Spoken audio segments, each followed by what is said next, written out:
One more association. You will never overperform your inner cycle. I'm sorry about that.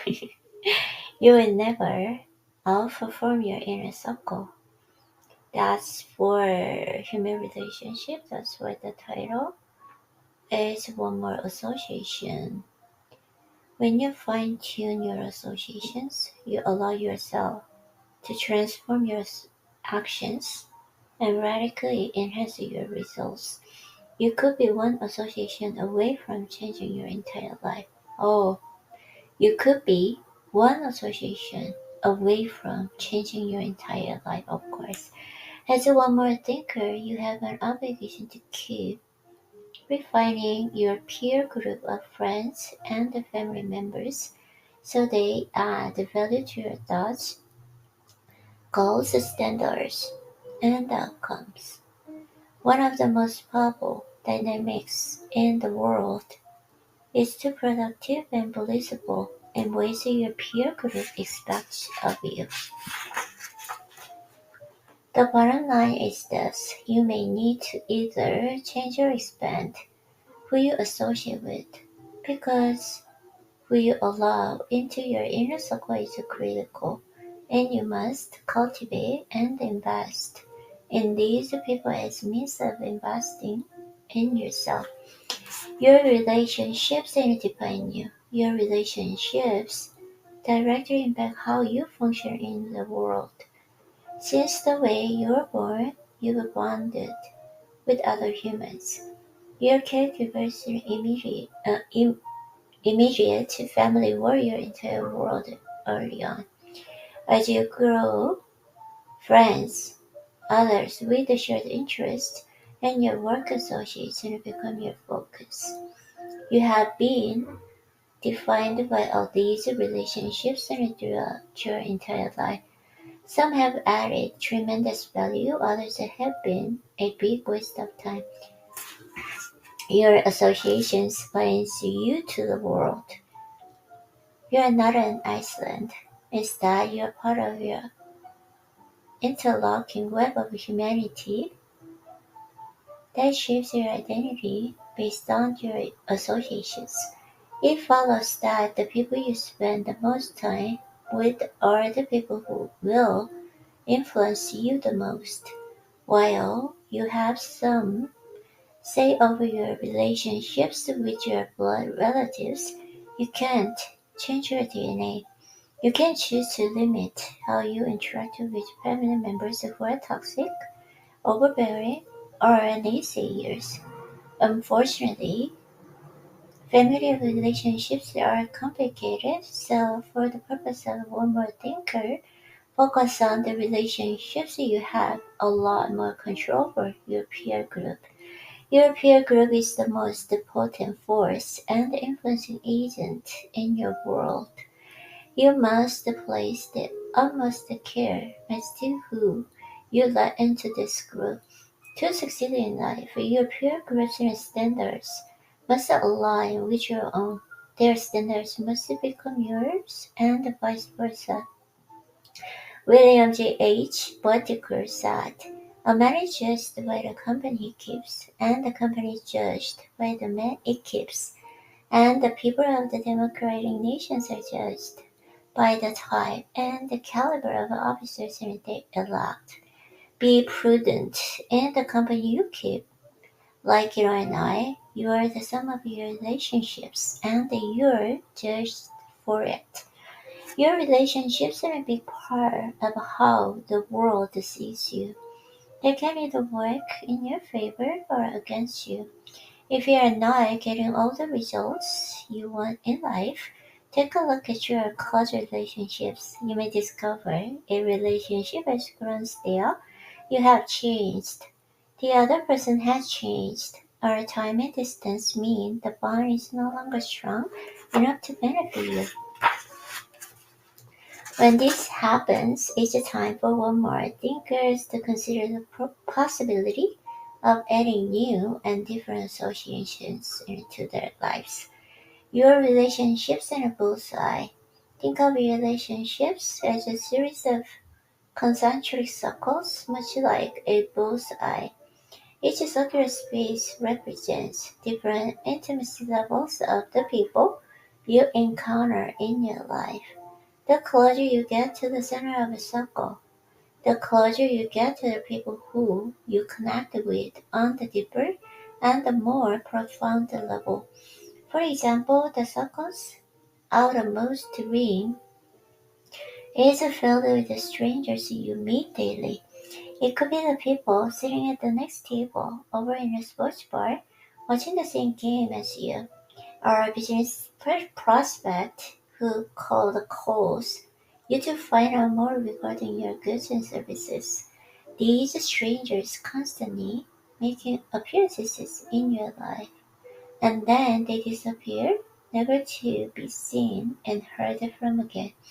In general, the impacts of strangers on your life are negligible. Acquaintances are people you see from time to time, such as the butcher behind the meat counter at your grocery store, or the parents of your son's or daughter's friends. Your small chats and over time bind you to these people, and you enjoy random interactions when you bump into them. Casual relationships draw you, and others even closer. Think of these people as your outer circle or friends. They are your children's teachers, people you see at house parties, and the members of the same clubs and organizations you belong to. You invest your relationship energy with them on a limited basis. You are comfortable sharing information, and you tend to like these people, but your relationship with them is guarded, and you don't go out of your way to have them in your life. The innermost circle is small and consists of just a few people who infect you daily. These people could be your spouse, children, and parents, but that's not always the case. There are no hard and fast rules that say blood relatives are immediately granted access. Not all lifelong friends and family members end up being in your inner circle, and that's okay. You can still be close to those people. Their relationships and values are worthy of your time and commitment. Your inner circle could have a mentor or a business partner who has worked by your side to grow a shared enterprise from scratch into a success. Okay, it could be a friend you just click with. Click with, right? There's a bond of trust, commitment, and familiarity that brings you close, and no set timetable on how quickly these inner circle relationships develop. Some take years and others can happen in a matter of months. These bonds remain fluid, and when they do change, that's when you need to consider new associations. You're at the center of all these circles, you're the bullseye. The nature of life is that people enter your life and they move close to the center of bullseye, or they move away. It may take years or as quickly as a matter of weeks, but people really stagnate in one circle for your entire life. That is another way of explaining the expression that people enter your life for a reason, a season, or a lifetime. Eventually, each person's association with you revealed. When that purpose has been realized, your relationship changes and the other new associations move in to fill the void. The people in each of these circles influence your life. The closer they get to the center of the circle, the more potential for ongoing, meaningful dialogue and impact on you. The boundaries between these circles are fluid and dynamic. Relationships and constant change, and the people will move from the one ring in the circle to the next depending on how your life or their changes. Time and circumstances create this swirling flow of people moving from one circle to another all the time. A closer look at your inner circle of friends. All of the circles in your life influence you to some degree or another. But it's the association you have with your inner circle that influences you the most. That's why when you add or drop an association in your inner circle, you will experience the most change. Think about the small group of friends you are closest to in your life. Who are the two, three, or four people outside of your family who you spent the most time with over the past 90 days? Do those people have two or three things in their life? Whether it's material possessions, business success, fitness level, spirituality, or other emotions that they experienced, that you desperately want in your own life. If you can quickly identify those things, these relationships may not serve your inner circle's need. People can still bring value to your relationships with them, but for the purpose of the discussion, I'm talking about associations that can change your life.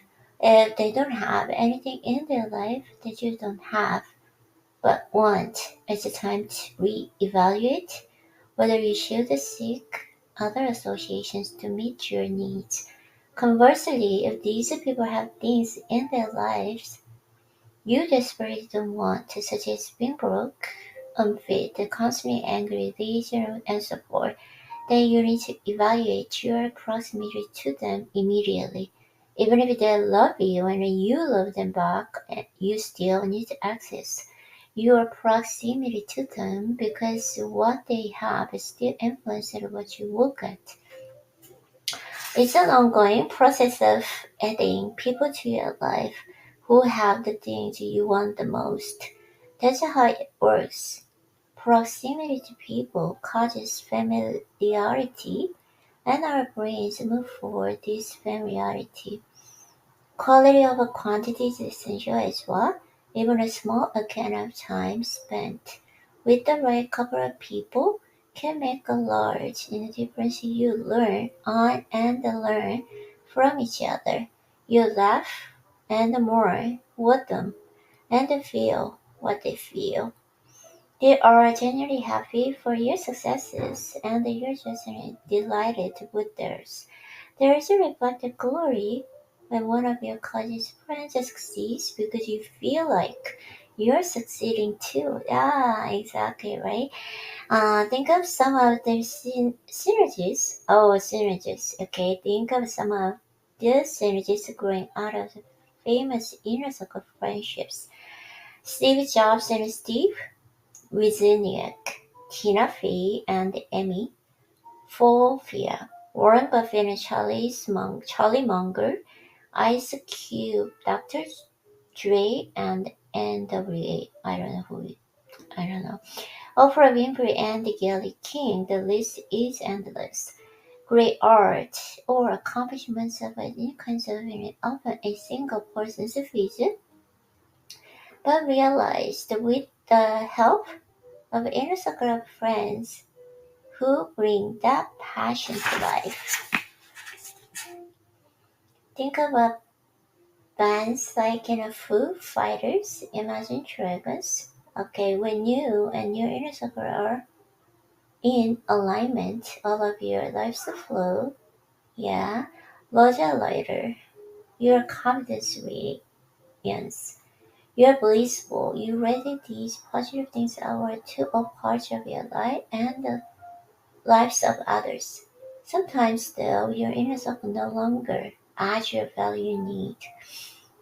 Through no fault of yours or theirs, life changes. It's amazing how fast somebody can fall out of favor or become a stranger compared to the person you once knew. As your life changes, your friends will change too. Their thoughts and beliefs will change. You will continue to grow, and they may not. It can be a tough time when you come to this realization. Deep down, you would know. Then you have to decide how you want the friendship to change. People ease in and out of our lives and all the time. Everything has an expiration date, and the sooner you accept that a friendship, while still having value, doesn't meet the criteria required to meet your highest level needs, and you will accept that you probably need to find a new association in your life. You mustn't then intentionally choose to move these people from your inner circle to your outer circle, giving you the opportunity to maximize their potential for new inner circle associations. Just like in a car needs regular maintenance, so too do your associations. Evaluate whether the proximity of the people in your inner circle is still appropriate or not. Don't be flippant about this. Be honest about what you need out of the people you need the most. Oh yeah, is Benjamin Franklin cautioned, be careful when choosing a friend. Be more careful when changing a friend. Words that hold just as much meaning today as they did more than 200 years ago. Oh my gosh. Don't take this responsibility lightly. Oh, responsibility. Yeah, that's my responsibility, right? Choose my people. So don't take this responsibility lightly, but don't neglect it either, simply because you don't want to make a different choice. One more thinkers recognize that relationships expand and contract over time. This movement allows for one more associates to add immeasurable value and give us more of the life we deserve. Okay. I think I'm going to read this part. Next part tomorrow, okay?